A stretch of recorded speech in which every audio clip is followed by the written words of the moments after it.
Hello everyone, welcome back. So today I have a little bit different of a video to talk about.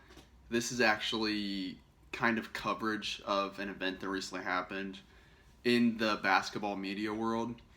And, this event was basically a collision of my worlds. So I felt like I was kind of a good person to talk about this.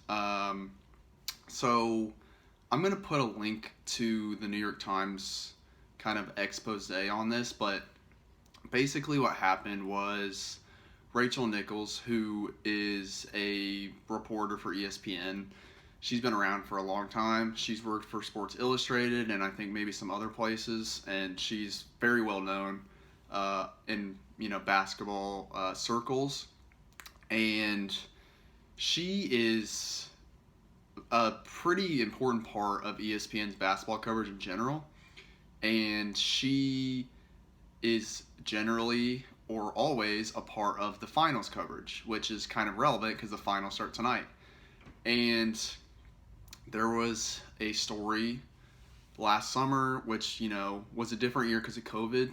They did the playoffs in a bubble at Disney World, and, everyone that was a part of it was down there for months. And so Rachel Nichols had her own camera with her, and she left the camera on while she had a phone conversation with someone, another big person in basketball, not media, but someone that's close to LeBron James and people like that.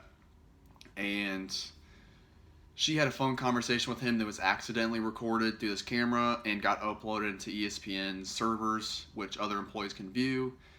And basically, she was upset that Maria Taylor, who is a young black woman that is also a part of ESPN's basketball coverage, kind of like a rising star, and she's also becoming very prominent. And ESPN has been wanting to give her more opportunities because she keeps proving herself while she goes out there and reports. And Rachel Nichols, I believe last year for the finals, Maria Taylor kind of got elevated above Rachel Nichols in, I think, a sideline interviewing job or something like that. And Rachel Nichols basically went to race automatically. And that is the central point of what people are talking about right now. And it goes deeper than that, which is what I want to kind of add. But the racial part, so I'm just going to read this paragraph from the New York Times to kind of give you an idea of what happened. So this was recorded on the phone call. So this is Rachel Nichols. I wish Maria Taylor all the success in the world. She covers football, she covers basketball.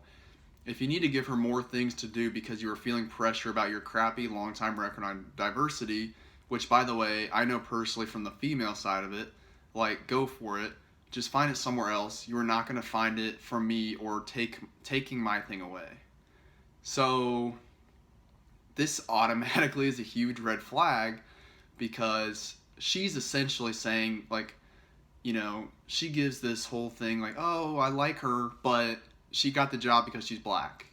And that's just something that minorities have to deal with so much nowadays, and women too. And again, Rachel Nichols talked about this. As a woman in sports media, you have to work harder. And she's seen that side of it, and she still can't understand the issue with her, with how she worded that, saying that this woman got elevated to this role because she's black, and because ESPN feels like they have to do some sort of favor for black people to make themselves look better. And it's, again, this is what a lot of minorities complain about nowadays, is that when they get elevated to higher roles, white people or whatever, will say they got this job because they're a minority and because the company wants to look good. And it just takes away the accomplishment from these people and saying, you're good at your job, but you got this because you're black. And it's, obviously I cannot relate to that, but I can just imagine, being in a world where I'm a minority and someone says you got this job because you're different and they want to look good. That's got to feel horrible, and it's got to take a lot of the air out of your balloon, that you use to rise to this elevated spot. So just on the front bad look for Rachel Nichols, obviously. And what I want to talk about is two things that I've talked about a lot on this channel, which is ego and desire. And these, as soon as I was reading this story, I'm like, ego and desire just coming out with every paragraph of this story, basically. So Rachel Nichols has, like I said, has been very successful. She's done so much. And yet, she's talking about them taking away her thing. And this is the problem with identity of the ego, is that you cling on to your accomplishments, you cling on to your achievements, and you make that who you are. You make yourself ESPN finals reporter. You know, this is my thing. If they take it away from me, what am I? That is the problem with ego identification, is that you cling on to these things that basically, by the way, you don't have complete control over, right? You don't have control over your job. And this is a perfect example. And Rachel Nichols is very good at her job. She still got passed over for someone else. So no matter what she does, she can still lose that job. And it's something you have to accept about life, because that's how it is. There's a lot of people in this world, and when you cling on to these things, then you go into attack mode. And, oh, did she get this because she's black? Did they get this for another reason? You don't look at yourself or the situation at all. You start trying to tear other people down. And by the way, you also could do a good job and still lose out on an opportunity. That, again, is life. And it's something you have to accept. Otherwise, you're going to get to this point where you get to a point where you're defensive and you're attacking people, based on merit or whatever, and you tear other people down in the process of trying to make yourself feel better, and trying to justify, whatever's happening. And look at Rachel Nichols now. Like, people are going to label her a racist, and her credibility is gone with a lot of people now because of the way she handled this. And it all came from her ego. The best way to not have these things happen to you is to come into a job or come into any sort of opportunity, come into a relationship, anything, and say, I'm good enough, I've earned this, no matter what happens, I'm happy. Just be okay with being there, and if it gets taken away, you're fine, because you got to enjoy it while it's here. And this goes into desire too, what I've talked about, is when you desire too much, when you're a little bit too ambitious, you're never going to stop. And this is a perfect example. Rachel Nichols has done basically everything. She hosts her own damn show. She's a part of the biggest series in basketball every year, and she still wants more. She still has to cling on to that. So what is going to make her happy, what else can she do in media, basketball media? There's nothing else she can do. She's done it all. She is on TV hundreds of days a year, and it's still not enough. She still gets to a point where she has to attack someone else who has earned these opportunities, because her ego just can't take the fact that she lost something. And these are the things that happen when you identify with your ego. You start bringing people down, you get so upset, and then you start isolating yourself, and you start attacking people, and you lose a lot of friends that way, and you lose part of yourself too. Because this divine energy we have inside us that pushes us to earn these opportunities gets diminished when your ego overrules all of that and you start attacking people.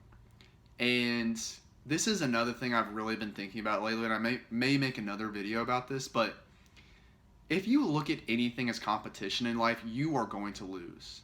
If you look at, I hear a lot of guys talking about how the dating world is a competition amongst other guys.